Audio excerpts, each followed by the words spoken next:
Okay, in this segment, we're going to continue discussing helicopter movement, and on this one, we're going to address nape of the earth. Got an example here. You'll still have it on its flying side, but you'll have the nape of the earth counter there with it, signifying that the helicopter is flying very close to the ground. There are some changes between normal flight and nape of the earth flight. One of the big ones is the fact that if you're flying nape of the earth, you have a movement point limit of 12 movement points.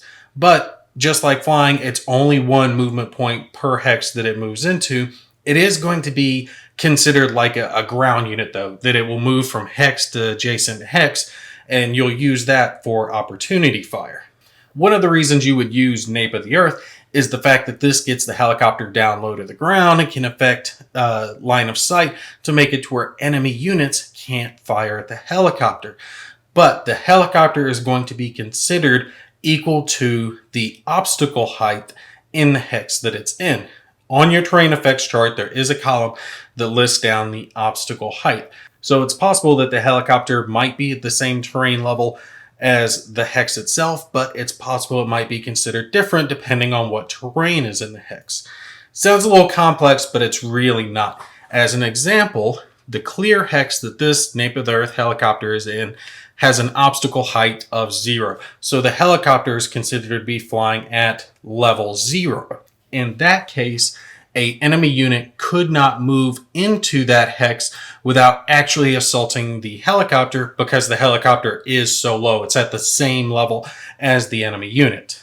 As a different example, though, if the helicopter were in this hex, the city hex is considered to be at level 0. It's at the lowest level, but the obstacle height for the city due to the buildings is level 1.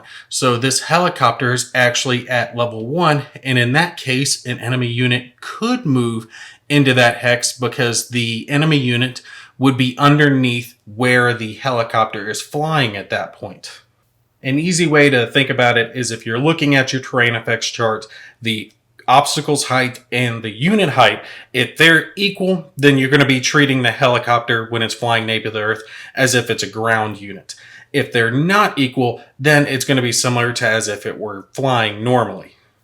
One last thing to keep in mind, if the helicopter is flying nape of the earth, it cannot fire any of its weapons unless it's indicated in the module or the scenario rules.